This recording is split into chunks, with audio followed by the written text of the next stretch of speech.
Ouvrons notre Bible au livre de 1 roi 15. 1 roi 15. Aucun règne durable sans Dieu. Aucun règne durable sans Dieu. 1 roi 15, versets 1 à 8.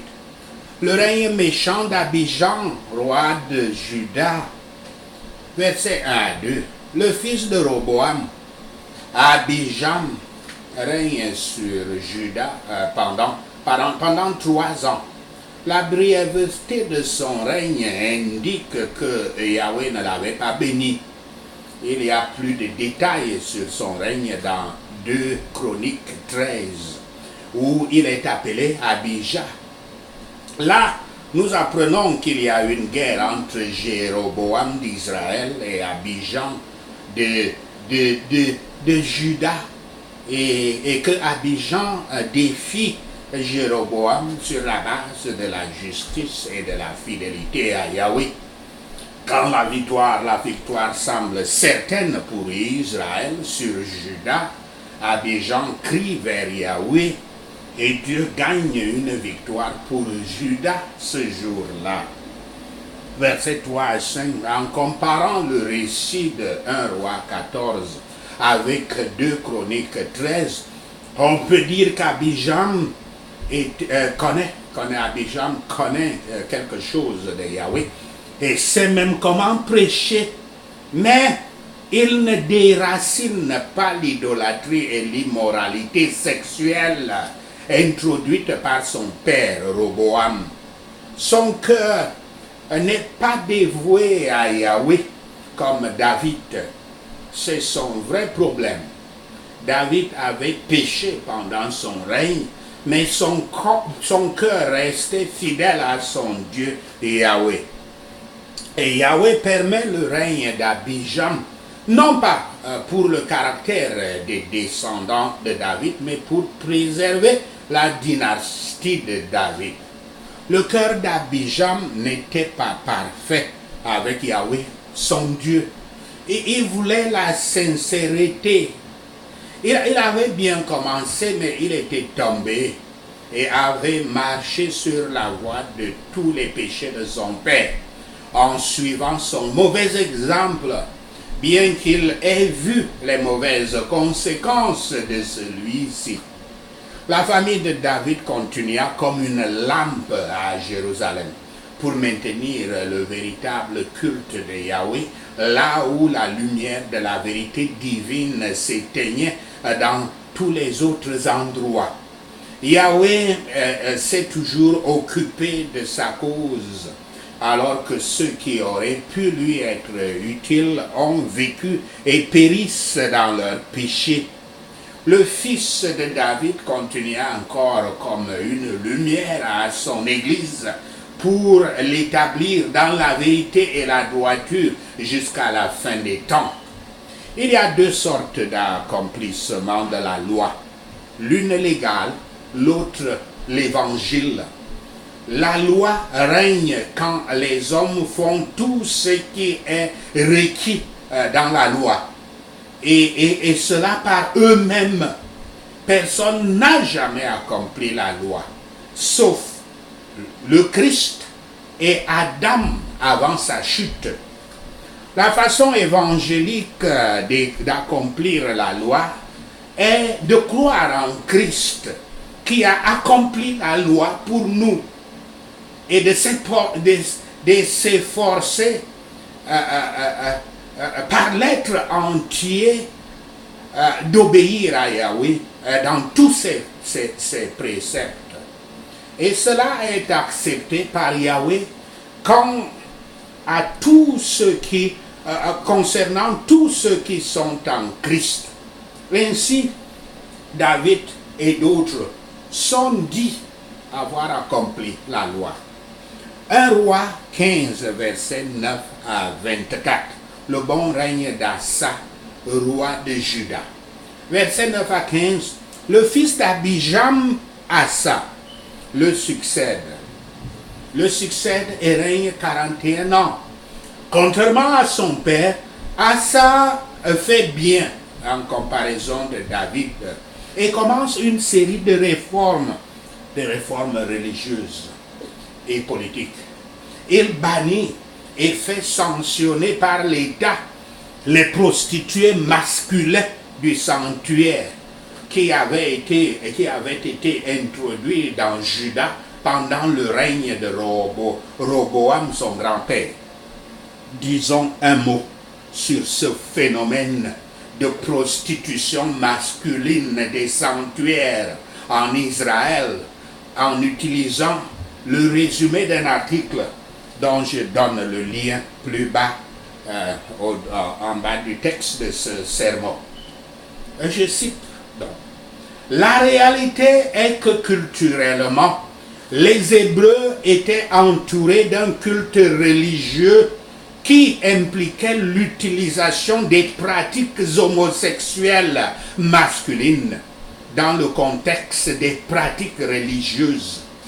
Le culte masculin, ou qui était aussi appelé prostitution du temple, un terme qui est très utilisé dans la Bible, prostitution du temple, était extrêmement populaire pendant la période des Écritures saintes et semblait avoir été terriblement attirant pour beaucoup d'Hébreux. Les prêtres masculins de la grande déesse, dont on connaît très bien le nom dans les Écritures, elle s'appelle Astarté ou Asherah, et plusieurs noms. La déesse de la fertilité, dite de la fertilité.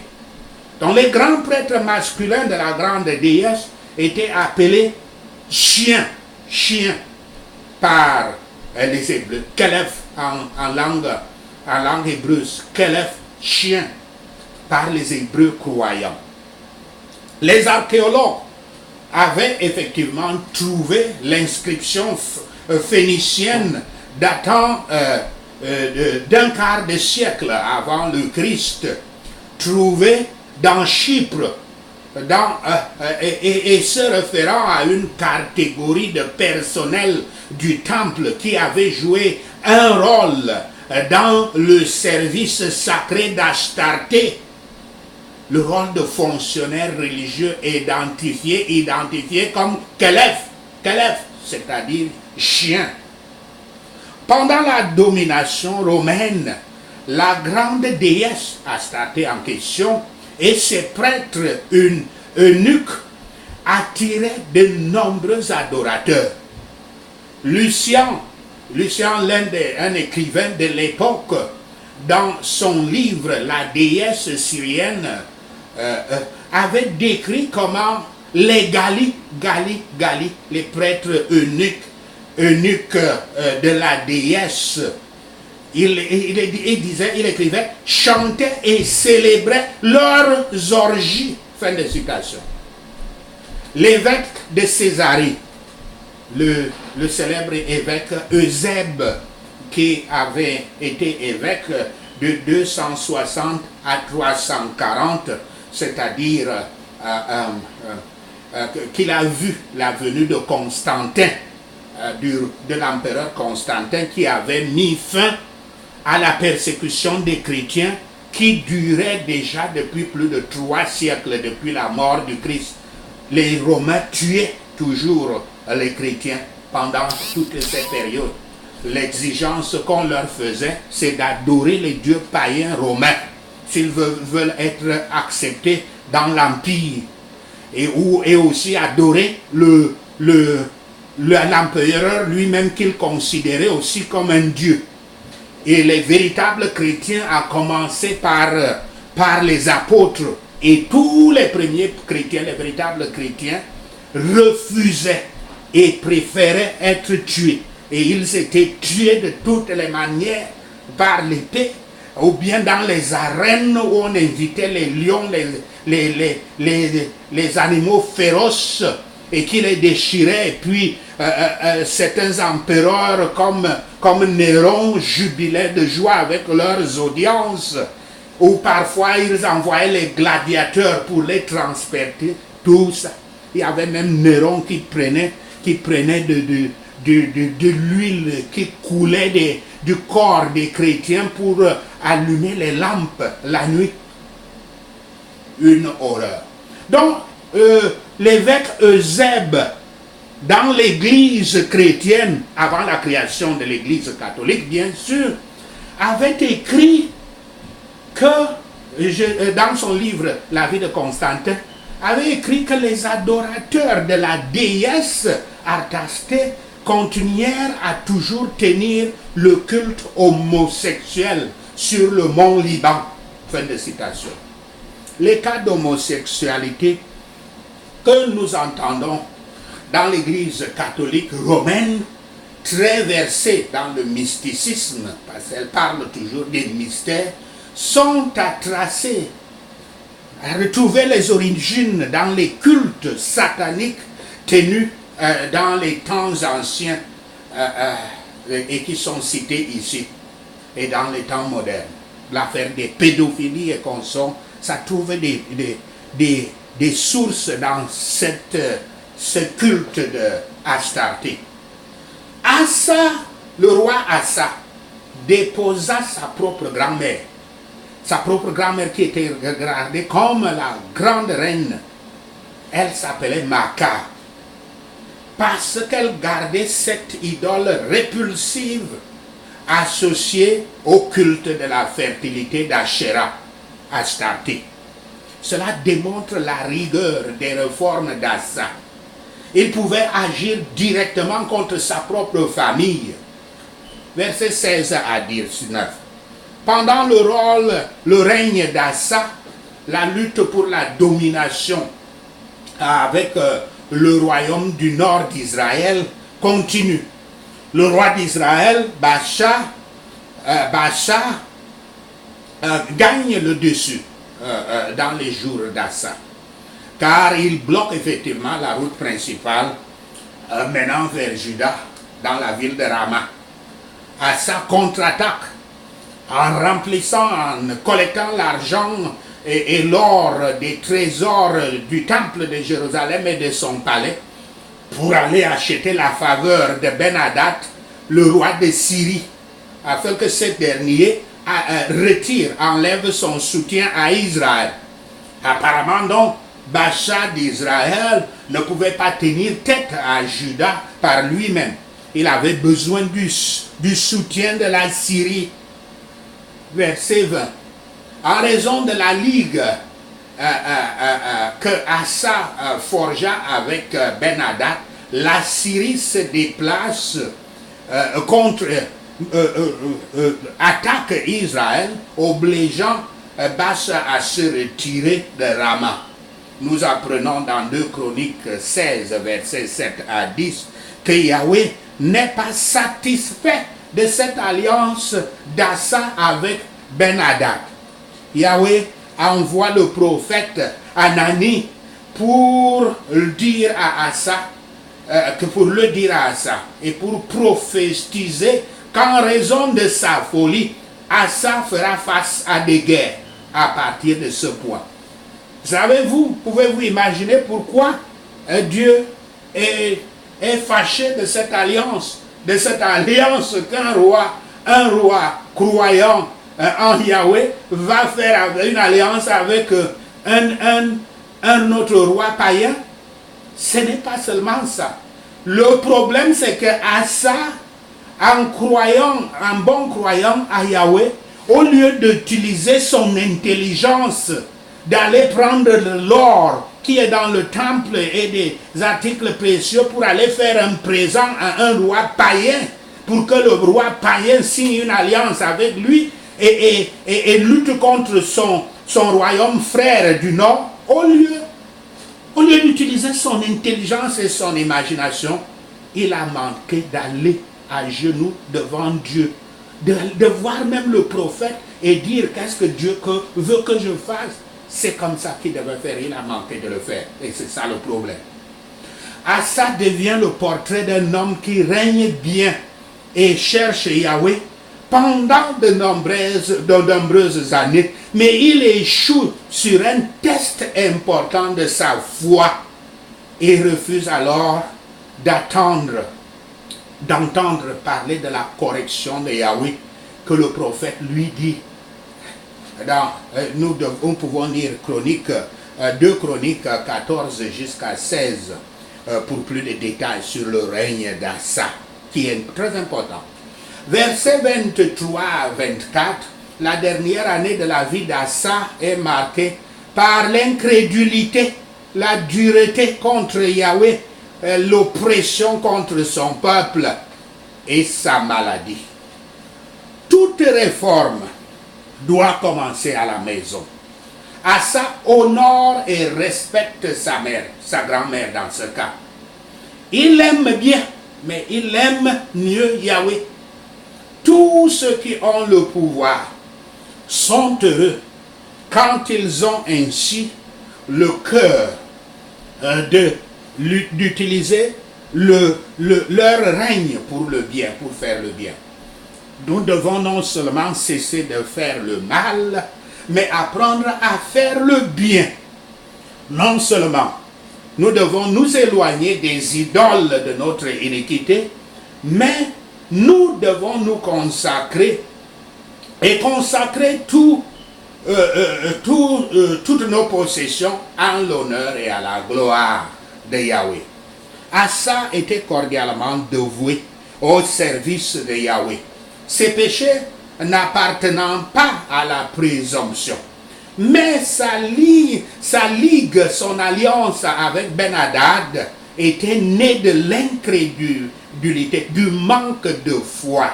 Même les vrais croyants trouvent souvent difficile en cas de danger urgent de faire confiance à Yahweh de tout leur cœur. Apprenons donc la leçon ici. Vous pouvez tout avoir commencé, vous bâtissez votre chemin vers le salut, et puis à la fin, comme après 40 ans de règne, vers la fin, vous commencez à faire des erreurs, vous perdez la foi et vous mourrez de cette manière-là, comme si vous n'aviez rien fait. Toutes ces réformes qu'il a faites, c'est comme s'il n'avait rien fait. L'incrédulité fait place à une politique charnelle, et donc à un péché vous conduit à faire un péché après l'autre. L'incrédulité, manque de foi, a souvent conduit les disciples du Christ, les chrétiens, à appeler à leur aide des ennemis de Yahweh dans leur querelle avec leurs propres frères. Et certains qui brillaient autrefois ont ainsi été couverts d'un nuage sombre vers la fin de leur temps.